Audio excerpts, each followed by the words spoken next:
आज की कहानी एक किसान लड़के की है जिसे एक ऐसी लड़की से इश्क हो जाता है जिसके साथ एक रात बिताने के लिए लोग अपना सब कुछ लुटाने को तैयार रहते हैं और जो भी उसके साथ रात बिताता है वो खुद को बहुत ही खुशनसीब समझता है। फिर एक दिन वो किसान लड़का उस लड़की को अपने साथ घर ले आता है। इसके बाद दोनों मिलकर करते हैं ऐसे ऐसे कांड जो देखेंगे हम आज की इस कहानी में। सो हेलो दोस्तों, मेरा नाम है इशिता और कहानी की शुरुआत साल 1850 में कैलिफोर्निया के रॉकीज नाम के एक छोटे से शहर से शुरू होती है। यहाँ एंजल नाम की एक बेहद खूबसूरत लड़की रहती है, लेकिन वो एक ऐसी लड़की है जिसके साथ रात बिताने के लिए लोगों को लॉटरी के जरिए चुना जाता है। जिसका नंबर निकलता है वो खुद को बहुत खुशनसीब समझता है। अब यहाँ पर एंजल को देखते हैं जो मजबूर और लाचार नजर आती है। उसे अपने बचपन के दिन याद आते हैं जहाँ वो अपनी माँ नीना के साथ रहती थी और उस दिन वो बहुत खुश थी क्योंकि उसके पिता एलेक्स उससे पहली बार मिलने आने वाले थे। पर जब एलेक्स आता है तो वो अपनी बेटी से सही से बात भी नहीं करता और उसे कमरे से बाहर जाने को कहता है और नीना से कहता है, तुम मेरे घर में सिर्फ रहती हो लेकिन मैंने तुमसे शादी नहीं की और ना ही करूंगा। मैंने कहा था ये बच्चा मुझे नहीं चाहिए क्योंकि ये नाजायज बच्चा है। ये सुनकर नीना गुस्से में भड़क उठती है जिससे एलेक्स भी गुस्से में आकर उसे बहुत मारता है और फिर वहाँ से चला जाता है।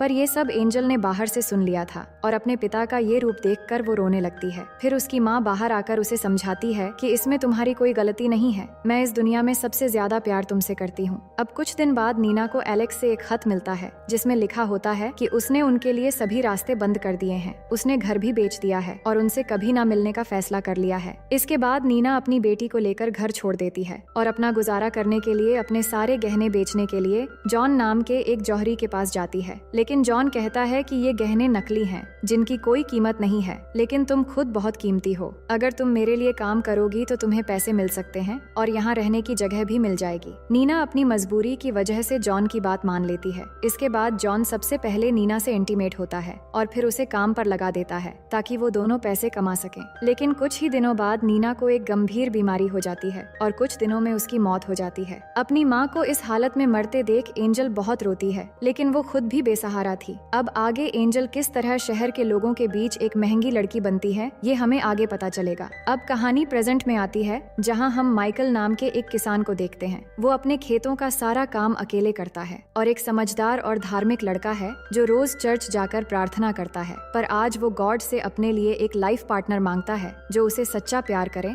और हमेशा उसका साथ दे। उसी दिन शाम को जब माइकल अपना सामान बेचने के लिए शहर जाता है तो उसकी नजर एंजल पर पड़ती है जो घूमने के लिए बाहर निकली थी और पहली ही नजर में एंजल उसे बहुत अच्छी लगती है। माइकल अपने दोस्त से एंजल के बारे में पूछता है तो वो बताता है कि एंजल इस शहर के एक पैलेस में रहती है और वो यहाँ की सबसे खूबसूरत और महंगी लड़की है जिसके साथ रात बिताने के लिए लोगों की लाइन लगी रहती है। ये सुनकर माइकल को अजीब लगता है, लेकिन वो सोचता है कि चाहे उसका बैकग्राउंड कुछ भी हो, एक बार उससे जरूर मिलना होगा। अब शाम को जब एंजल की एक शिफ्ट खत्म होती है तो वहाँ की बॉस डचेस का एक बॉडीगार्ड आता है जो हर शिफ्ट के बाद कमाई लेने आता है, लेकिन उसे कमाई कम लगती है। इसलिए वो एंजल से बदतमीजी से पूछता है, तुमने और सोना कहाँ छुपाया है? एंजल भी गुस्से में आकर उसे गालियाँ देती है, जिसके बाद वो उसे पीटना शुरू कर देता है और उसे बाथटब में डुबोने लगता है। तभी डचेस वहाँ आकर उसे रोकती है और बॉडीगार्ड से कहती है, अगर एंजल को एक खरोंच भी आई तो नीचे खड़े लोग तुम्हें नहीं छोड़ेंगे। अब गुस्सा छोड़ो और जल्दी उसे दूसरे शिफ्ट के लिए तैयार करो। थोड़ी देर बाद एंजल फिर से अपने काम के लिए तैयार होती है और इस बार माइकल उससे मिलने आता है। एंजल उससे पूछती है, मैं तुम्हें कैसे खुश कर सकती हूँ? तो वो कहता है, मैं तुमसे सिर्फ बात करने आया हूँ, मैं दूसरों की तरह नहीं बल्कि एक किसान हूँ और अपने फार्म पर काम करता हूँ। फिर वो एंजल को शादी का प्रपोजल करता है, लेकिन एंजल ये सुनकर हंस पड़ती है और कहती है, ये इस हफ्ते का 5वां प्रपोजल है। मेरे पास ऐसे कई लोग आते हैं जो मीठी मीठी बातें करते हैं। अब माइकल का समय खत्म हो जाता है और एंजल उसे रूम से बाहर निकाल देती है, लेकिन अगले दिन माइकल 2 गुना पैसे देकर एंजल से फिर मिलने आता है। वो एंजल से कहता है, मुझे पहली नजर में ही तुमसे प्यार हो गया था और मैं चाहता हूँ कि तुम मेरे साथ चलो, हम शादी करके हमेशा साथ रहेंगे। एंजल उसकी बातों को सीरियसली नहीं लेती है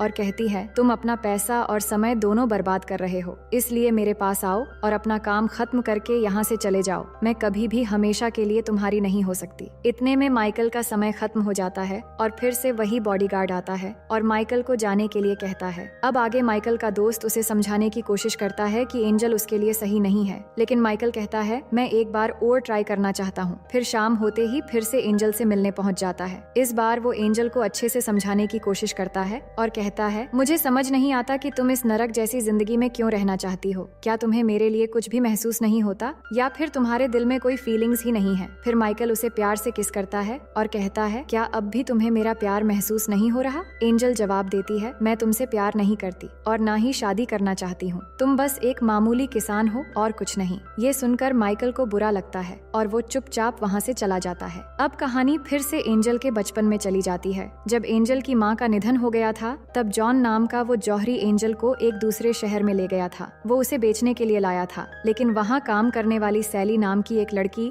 जॉन से रिक्वेस्ट करती है कि इस लड़की को कहीं और ले जाओ, ये जगह उसके लिए सही नहीं है। लेकिन जॉन नहीं मानता और एंजल को बॉस के कमरे में ले जाता है। थोड़ी देर बाद यहाँ का बॉस ड्यूक आता है। फिर जॉन कहता है, इस लड़की को ले लो और मुझे मेरा पैसा दे दो। लेकिन ड्यूक के इशारे पर उसके आदमी जॉन को मार देता है। ये देखकर एंजल डर जाती है, लेकिन ड्यूक कहता है, अब से तुम मेरे लिए काम करोगी। और इस तरह वो एंजल को डरा धमका कर वहाँ रख लेता है। कुछ सालों में जब एंजल बड़ी हो जाती है तो ड्यूक उसे इस काम में लगा देता है। एंजल के दिल से अब डर नाम की चीज खत्म हो चुकी थी और उसे विश्वास हो गया था कि दुनिया के सारे मर्द एक जैसे होते हैं। लेकिन फिर भी वो मजबूर थी। अब एक दिन वहाँ पर एलेक्स आता है, पर वो नहीं जानता था एंजल उसकी बेटी है। फिर जब एंजल को लेकर कमरे में जाता है तो वो उसे अपनी सच्चाई बताती है, जिससे एलेक्स को एहसास होता है कि उसी की वजह से उसकी बेटी की जिंदगी बर्बाद हो गई है। इसलिए वो खुद को दोषी मानते हुए आत्महत्या कर लेता है। इसी बीच सैली एंजल को कुछ पैसे देकर वहाँ से भागने में मदद करती है। जब ड्यूक को ये पता चलता है तो वो गुस्से में सैली की हत्या करवा देता है। एंजल को एक शिप पर बैठते हुए दिखाया जाता है, जिससे वो शहर से दूर जा रही होती है। शिप में कुछ और लड़कियां भी होती हैं जो उससे बातें करती हैं। लेकिन जब एंजल दूसरी शहर रॉकीज में पहुंचती है तो वो लड़कियां उसे पीट कर बेहोश कर देती हैं और उसके पैसे चुरा लेती हैं। इसके बाद डचेस नाम की एक औरत ने उसे बचाया और अपने पैलेस में लाकर उसे धंधे पर लगा दिया था। अब कहानी प्रेजेंट में आती है, जहाँ एंजल की तबीयत खराब हो जाती है। उसकी दोस्त के पूछने पर वो जवाब देती है कि वो माइकल के बारे में सोचते सोचते कमजोर हो गई है। अब उसने तय कर लिया है कि वो ये काम छोड़ देगी। उसने अपने सारे पैसे डचेस के पास सेफ रखे हुए थे, इसलिए वो डचेस से अपने पैसे मांगने जाती है। लेकिन डचेस कहती है, यहाँ से जाने के बाद तुम क्या करोगी? मैं तुम्हें यहाँ अच्छा खाना, कपड़े और रहने की जगह देती हूँ, बाहर तुम्हें क्या मिलेगा? लेकिन एंजल ने अपना मन बना लिया था। वो कहती है, मेरे पैसे मुझे दे दो। इस पर डचेस गुस्से में आ जाती है और कहती है, मैं तुम्हें कुछ भी नहीं दूंगी। एंजल को भी गुस्सा आ जाता है और वो डचेस पर चिल्लाने लगती है। इसके बाद डचेस अपने आदमी को बुलाती है और कहती है, एंजल को सबक सिखाओ। जिसके बाद वो आदमी एंजल को ले जाकर बहुत मारता है। उसी रात माइकल को सपना आता है कि एंजल के साथ कुछ बुरा हो रहा है। अगली सुबह वो पैलेस पहुंच जाता है और देखता है कि एंजल की हालत बहुत खराब है। उसे बहुत गुस्सा आता है और वो डचेस से कहता है, अब मैं इसे यहाँ से लेकर जा रहा हूँ। लेकिन डचेस कहती है, एंजल पर मेरा कर्ज है और कर्ज चुकाए बिना वो कहीं नहीं जा सकती। जो सुनकर माइकल डचेस को एंजल के कर्ज से 3 गुना ज्यादा पैसे दे देता है। फिर वो एंजल को अपनी माँ की अंगूठी देकर कहता है, क्या तुम मुझसे शादी करोगी? जिस पर एंजल हाँ कहती है। इसके बाद माइकल एंजल को अपने फार्म पर ले जाता है। मार की वजह से उसकी हालत बहुत खराब थी। वो माइकल से कहती है, तुमने डचेस को बहुत सारे पैसे दे दिए। माइकल कहता है, उसकी परवाह मत करो, मुझे बस तुम्हें उस जगह से बचाना था। लेकिन एंजल वो अंगूठी वापस कर देती है और कहती है, मैं ठीक होने के बाद तुम्हारे सारे कर्ज चुका दूंगी और फिर यहाँ से चली जाऊंगी, पर मैं शादी करके किसी की गुलाम नहीं बनूंगी। माइकल ये सुनकर हंसता है और कहता है, शादी करना कोई गुलामी नहीं है। फिर वो उसे पहनने के लिए कुछ कपड़े देता है, जिस पर एंजल पूछती है, क्या ये तुम्हारी वाइफ के हैं? माइकल कहता है, ये मेरी बहन के थे,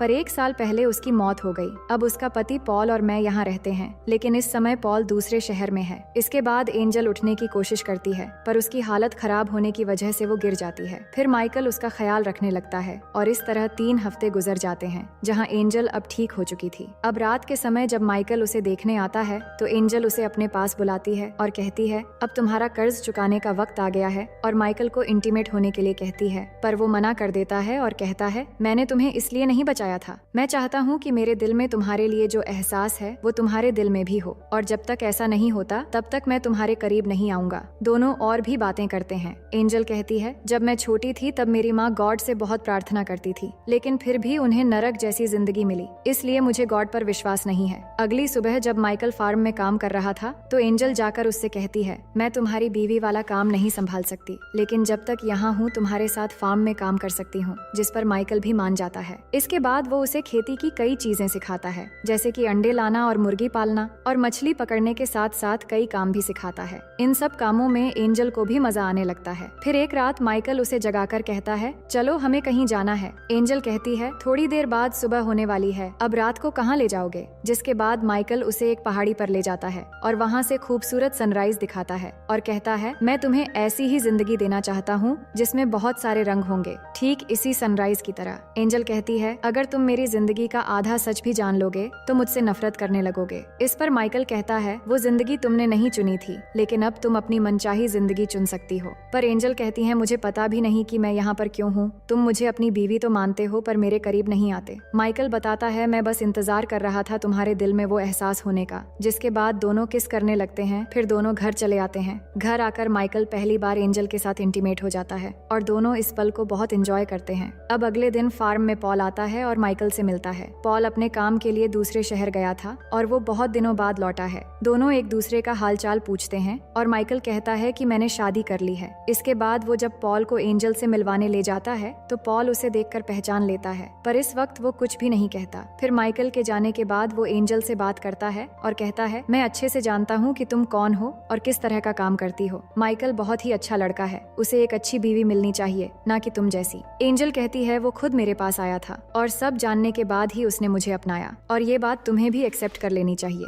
लेकिन पॉल नहीं मानता और यहाँ से माइकल के पास जाता है और एंजल के बारे में बताने लगता है कि वो एक घटिया लड़की है और उसके बारे में उल्टा सीधा बोलने लगता है। तो माइकल उसे एक पंच मार देता है और कहता है, अगर तुम मुझे भाई जैसा मानते हो तो एंजल को भी एक बहन जैसी माननी पड़ेगी। फिर उसे सॉरी भी कहता है और समझाता है, तुम चाहो तो शहर जाकर एक नया बिजनेस शुरू कर सकते हो और पहले की तरह अच्छे से जी सकते हो। नेक्स्ट सीन में एंजल और माइकल को एक साथ देखते हैं। माइकल कहता है, अगले दिन पॉल शहर जा रहा है और उनके बीच जो हुआ वो भी बताता है। फिर एंजल के पास आकर कहता है, मुझे तुम्हारे साथ पूरी जिंदगी बितानी है। मैं चाहता हूँ कि हमारे बच्चे हो और हम पूरी जिंदगी खुश रहे। पर एंजल माँ नहीं बन सकती थी और ये बात अब तक माइकल को नहीं पता थी। अब यहाँ पर हमें एंजल का पास्ट दिखाया जाता है कि वो एक बार प्रेग्नेंट हो गई थी और ऐसा फिर से न हो, इसलिए ड्यूक ने एक डॉक्टर को बुलाया और जबरदस्ती एंजल को पकड़कर उसका अबॉर्शन करवा दिया ताकि वो कभी भी माँ न बन पाए। अब दूसरे दिन से एंजल फार्म के सारे कामों को अच्छे से करने लगती है और उसने फिशिंग करना भी सीख लिया था क्योंकि वो कहीं न कहीं माइकल के प्यार को समझने लगी थी। पर अभी भी वो खुद को दोषी मान रही थी क्योंकि उसके अतीत की कड़वी सच्चाइयों के बारे में माइकल को कुछ नहीं पता था, इसलिए वो खुद को माइकल के काबिल नहीं मान पा रही थी। फिर वो दोनों एक रास्ते से गुजरते समय कुछ लोगों को देखते हैं। वो एक फैमिली थी और उनकी माँ एलिजाबेथ प्रेग्नेंट थी। उनका अपना घर नहीं था और वो किसी दूसरी जगह रहने के लिए जा रहे थे। तो माइकल और एंजल उनका ख्याल रखने के लिए उन्हें घर ले आते हैं और उन्हें खाना देते हैं। वो उनकी बहुत शुक्रगुजारी होते हैं और उनकी मरियम नाम की एक बड़ी बेटी भी थी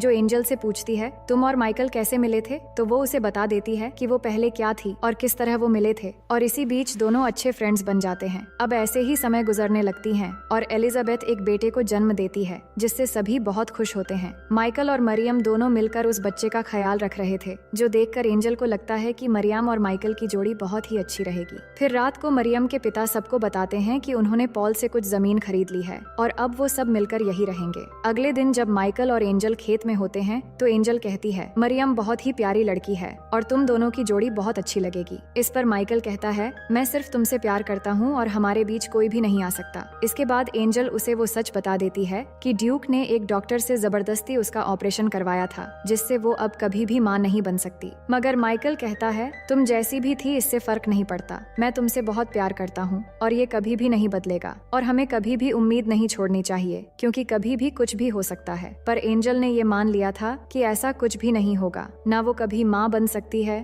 और ना ही माइकल की एक अच्छी बीवी। उसके बाद हम दोनों को डिनर करते हुए देखते हैं जहाँ एंजल कहती हैं कि मुझे उस जगह ले चलो जहाँ पर हमने सनराइज देखा था। फिर दोनों वहाँ जाकर सनसेट देखते हैं और उस पल को यादगार बनाने के लिए दोनों वहीं पर इंटीमेट हो जाते हैं। फिर अगली सुबह एंजल मरियम के लिए एक लेटर लिखती है और उसमें माइकल की अंगूठी रखकर सबके जागने से पहले एक आदमी के साथ शहर चली जाती है। इसके बाद मरियम को वो लेटर मिलती है जिसमें लिखा होता है कि माइकल और मरियम की एक खूबसूरत जोड़ी बन सकती है और वो हमेशा खुश रहेंगे। फिर मरियम वो लेटर माइकल को दिखाती है और कहती है, तुम्हें जाकर उसे रोकना चाहिए। पर माइकल कहता है, मैंने उसके लिए सब कुछ किया और उसे अपने प्यार का एहसास भी दिलाया। अब ये उसकी जिंदगी है और वापस आने का फैसला भी उसी को करना होगा। वही एंजल शहर के एक होटल में पहुंचती है और होटल ऑनर से कहती है, अगर आपको किसी कुक की जरूरत है तो मैं वो काम कर सकती हूँ, पर मुझे यहाँ रहने के लिए जगह भी चाहिए। ये सुनकर होटल ऑनर मान जाता है। अब एंजल वहाँ काम पर लग जाती है, पर उसी दिन ही ड्यूक का एक आदमी उसे वहाँ काम करते हुए देख लेता है। उसी रात को होटल में आग लग जाती है और सब कुछ जल जाता है। अगले दिन एंजल जले हुए सामानों को समेट रही थी, तभी उसके सामने ड्यूक आता है।